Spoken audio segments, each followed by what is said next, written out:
From what I can remember, finishing Deltarune Chapter 1 in 2018 felt confusing. I know for a fact that I wasn't unhappy with it, but at the same time I wasn't intrigued or invested in what was on offer, and I honestly was confused as to what Deltarune was trying to do.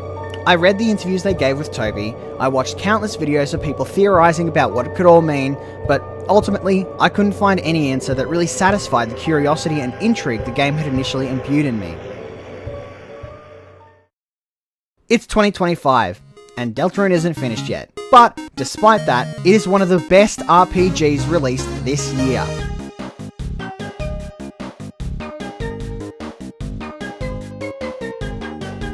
The story is incredibly well written, its characters are some of the easiest to adore in fiction, and its gameplay is so captivating that I can't keep myself away from it. Replaying Chapter 1 no longer brings that same feeling of confusion or apathy. Instead, I view it as a perfectly good chapter with little to no flaws I can think of against it. This very disconnect between how I feel today versus how I felt back then is what I want to focus on, because I believe this phenomenon that I've experienced was the biggest barrier to entry to committing myself to playing Deltarune. And I think that Toby's indecisive action on whether or not to release it all at once or chapter by chapter has changed the game's framing in a way that I believe has done notable damage to its story and possibly its future. The most important factor to the perception I had of Chapter 1 was how it was packaged and then discussed after its release. I'm honestly a little annoyed that I didn't record or write down how I felt about Deltarune after I was finished with it, because the way I feel about Deltarune has changed drastically over the last couple of months, which means the mindset and the ideas I had about Deltarune before playing its full release are now kind of lost to the wind. I think I've got a decent understanding of how I felt at the time, but my initial playthrough was so long ago that there must have been more to what I had felt about it, or more than what I can remember. A really good way to demonstrate how I felt after finishing it is to say that I had no better understanding of what it was meant to be compared to before I'd even touched it. This game was released with almost no warning, framed and packaged as a survey program, heavily implied to be made by Garstar, don't fucking talk about him, which was also a little weird, because it seems now that it almost had no relevance to the actual game itself. A part of me had thought that it was trying to be a rearranged Undertale. Its reusage of all the characters and places in conjunction with select characters, like Rolsey, being a rearrangement of Azrael, made me think it wasn't trying to be its own original thing, just something new to replace or satiate the desire for more games in the Undertale universe. The title also probably didn't help in trying to dispel that feeling, but out of game, I feel like Toby himself also does a disservice to what he was really doing with Deltarune too. The interview that came out alongside this demo has Toby stating that, if you played Undertale, I don't think I can make anything that makes you feel that way again. However, it is possible I can make something else. This is a key element that changed the way I viewed this game at first, so much so that I think it restricted the way I thought about it and interacted with it entirely. In fact, I feel a lot of what this interview says about the game and what it's supposed to be directly clashes with how I view the game today. Is this a sequel? What's going on? I'm scared. Please don't worry too much about that. Undertale's world and ending are the same as however you left them. If everyone was happy in your ending, the people in Undertale world will still be happy. It's just a game you can play after you complete Undertale if you want to. That's all. I don't mean to be disrespectful or arrogant when discussing how Toby handles his games. I think it's very clear that he has a set of beliefs about how his games are perceived and engaged with, and it's most likely that he had a reason why he thought that it didn't really matter what relation Deltarune had to Undertale, but I feel like Deltarune's development is far more complex than just something to play after Undertale. In fact, Deltarune and Undertale's relationship with each other is far more complex than what this answer implies. Toby has stated himself that Deltarune was conceptualized before Undertale. Not in a prequel sense, but from my understanding, as a game, Deltarune was the first original project Toby had wanted to create. Undertale and Deltarune borrow and recycle elements from each other all the time, even today where music, characters and lore from Undertale make it into Deltarune's world to be used in later chapters. While the characters, story and gameplay for Undertale may be unique to it, Deltarune's creation, from what I know, was not born from the development of Undertale. They're both separate games that share elements between each other. The only difference being that Deltarune began development after Undertale because of its complexity and scale. While I can't explain why Toby said this in this interview, I think it's fair to say after the fact that I don't think it fully betrays the reality of Deltarune's development and what it's supposed to be. But I think more than that, it actually does a disservice to what it's supposed to be, because coming off the back of finishing Deltarune's demo, this interview confused me more than I already was, as it made the idea for the game sound far more shallow than it actually really is. And I think that's the most damaging aspect to my engagement with Deltarune. It almost goes without saying, though, that the demo itself also has its fair share of blame to cop in this situation. A lot of what I'm going to say should be taken with a grain of salt. The fact that this game isn't finished yet means that the criticisms and even a portion of the praise I give can be nullified at any point in time. Just want to make that clear before anything gets said, because a lot of what I'm going to say, or mostly my criticisms, are going to be nullified with new chapters and new updates to this game. Although a majority of my points rely on the time period and the general perception of the game from the perspective of a fan, I still think it's important to take note of that. I do think we're going to do a holistic review of Deltarune as a whole when it's come out, so anything I get wrong here I'll make sure to correct later. Anyway, to give the most accurate view into my perception back then that takes into consideration my view of it today is to say that I think Deltarune shoots itself in the foot by packaging and presenting itself in the way it did in 2018. Because I feel like a lot of what it is now is not accurately demonstrated in its demo as of back then. Yet its first chapter is a completely normal and entertaining introduction to the game as a whole, which is why when analysing the content of Deltarune Chapter 1, I'm viewing it through two different lenses. The first one is Chapter 1, as the demo to Deltarune from 2018. This lens views the game as a proposition, or a trial of Deltarune that attempts to grasp the player's interest.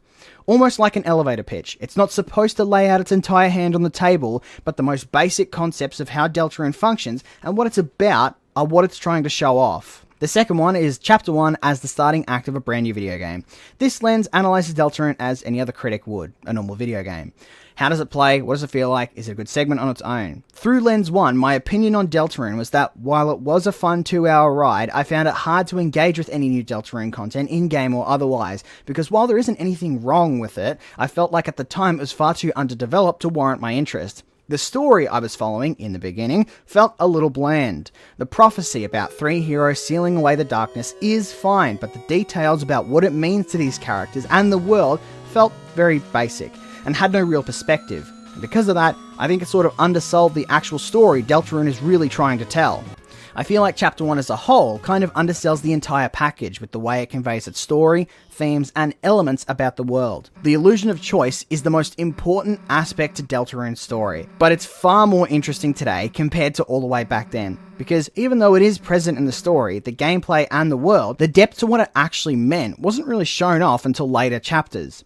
Sparing and killing enemies more or less resulted in the same outcome. The story is about how you are destined to seal the darkness, and no matter what you do, the ending screen you get is still the same. This is all part of the story that Toby's trying to tell, but this is only the surface of a deep iceberg that really impacts you in more ways than you think. You cannot defeat the Roaring Knight, for example. No matter what you do, no matter how hard you fight, your attempts are pointless. Even winning doesn't mean anything, because in the end, the outcome is always the same. It's too fucking easy, man! You have far more control over your environment than is originally let on. You are given so much choice to change little interactions and change little pieces of the environment, all for it to really do nothing to change the direction of the narrative. This theme is so much more powerful when given the room to breathe and expand. It's truly amazing, but because there weren't any subsequent chapters to actually see the consequences of your actions and what that really means in the context of the story, it's kind of difficult to tell if it really meant anything about how the story plays out, or if it was just an excuse to make the game more linear. I think that's a good way to describe how I viewed Chapter 1 with this lens. When given just a little more room to run, Deltarune turns an interesting but underwhelming aspect into a deeply enthralling story element that more often than not I was absolutely obsessed over. I can't help but think it's really unfair to levy this criticism though, because you aren't really supposed to be fighting December holiday, oops, all spoilers in Chapter 1. How is it fair to expect that just within 2 hours it can convey the meaning behind how intertwined you are with this prophecy?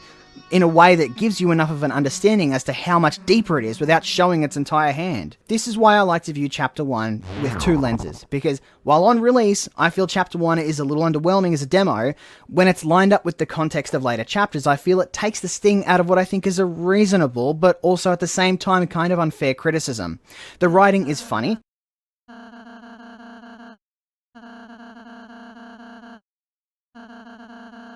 The characters are likeable, even if they're at the most bland in retrospect, and the gameplay changes the sort of formula taken from Undertale in a way that makes combat feel far more like a traditional RPG, which is amazing because of how it makes the combat far more engaging than it was in Undertale, which really makes it the perfect opening. It shows as much of its hand as it really needs to. I think what made this such a lethal problem for Deltarune is the fact that the game released chapter by chapter. For me, this chapter fell flat because of how I felt it only presented a surface level elevator pitch for what Deltarune was really going to be.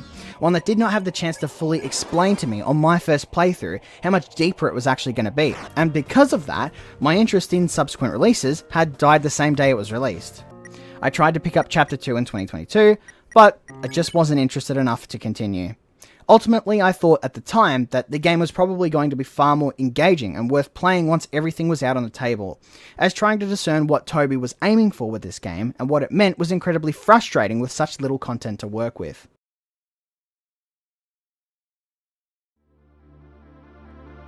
Standing here before you today, after having finished it, I can't help but say that if you're interested in Deltarune, but put it off because of Chapter 1, or even put it off because of its chapter-based structure in general, you should give this game a shot.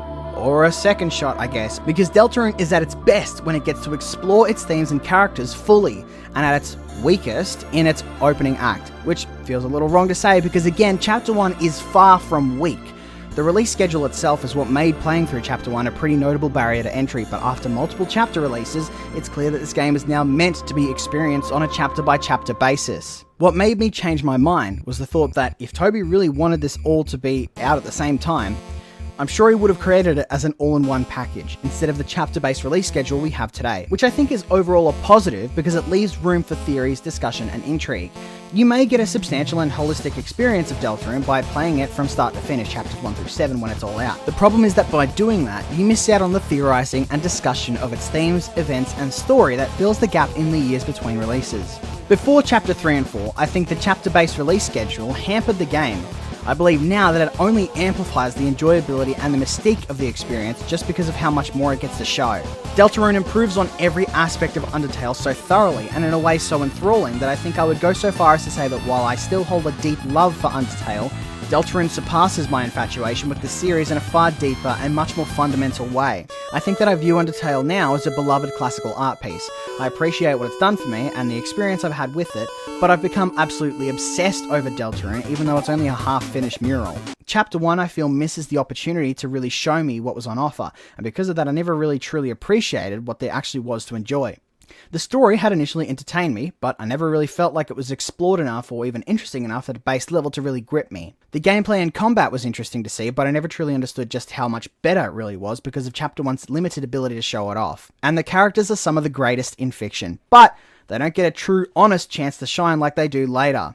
I felt like once I passed that hurdle, once the game actually had a full chance to explore the setting just a little bit more, the game had entirely 180'd my opinion on it as a whole. And I don't mean playing chapters 1 through 4 as a whole made me 180. After I had finished chapter 2, I was hooked. Chapter 2 is a relatively low stakes fun adventure similar to the first chapter, but because it's now pushed the introductions and the ground setting out of the way, it's been given the opportunity to flesh out the world and the characters and the combat in a deeper way. I found that delving just that little bit further was all I really needed to sell me on this game. That's because all three of the major aspects to Deltarune are actually far more nuanced and thought out than what Chapter 1 had initially portrayed. Something that Toby did talk about is he states that he put so much effort and time into the combat system, the world and its style, that he feels like those were the selling points for Chapter 1. Full stop. The characters are all so much more endearing and lovable and just given that little extra room to breathe. Noelle is a character that didn't really get much screen time in Chapter 1, and when she did, it was only for small conversations about class or visiting her dad in the hospital. Though it is interesting and insightful to see who she is, it's not really deep enough to get really invested in the character. But when given the room to express just a little more of her character, she goes from interesting to absolutely adorable within the span of like 10 minutes. This small section between Chris and Noelle did wonders for developing her character and her backstory, her family, and the ever-mysterious December holiday. She talks about a lot of different things with Chris, like their friendship, the old days, Chris himself, and when she talks, I feel like she lets on so much more about herself with just a couple little lines that she really understands. Partly because Chris and Noelle are neighbours, it makes sense that she talks so openly with them. It's kind of irrelevant, but the Spampton sweepstakes chats are really good too. Though it's not in-game, it really does wonders for how likeable a character is when you give them little pieces like this. On top of being irrelevant, it's also not even needed. The way Noelle is written in Chapter 2 is so well done that even though it's not that long, I feel like it portrays a deep, rich history between her, Chris, and Azriel. Because of that, she made a far greater impression on me initially compared to Susie and Rolsey. A lot of that I feel is because of how Chapter 1 was executed, but it doesn't mean that they aren't great characters either, as both of them also follow the same idea. Susie talking with Noelle on the Ferris wheel, for example, deepens the emotional attachment I feel between both of them really, but it amplifies Susie's character so much more because it shows a side of her we haven't really seen yet. As if this dorky little sweetheart lied just beneath the persona of the bully tough girl this entire time. It's kind of hard to believe in a sense, but it's very cute in the end. The boat ride with Rolsey is the same. The deeper connection you as the player can build with him is all I really needed in the end to love this character. It's kind of painful to criticize the game, like I have, because I feel like to an extent it's undeserving of it, and it doesn't even really matter in the end. While I think it's really interesting to analyze and understand the disconnect I've had, we're in the Big 25 now. It's been like almost 8 years since the demo came out, and I've long since passed that roadblock that kept me from experiencing the game. There is also so much content in this game that it's more than likely I missed something my first time around, or maybe I just didn't understand a crucial aspect of the demo that would have changed how I felt entirely. Chris is theorized to lose his arm in later chapters. I don't know how the fuck we figured that out, but here we are. There's something I haven't seen yet. That's just one example of many across the entire, all 4 chapters really, but now that we're here, I can finally take the time to appreciate the work that Toby has put on offer. Also, time is a flat fucking circle, bro.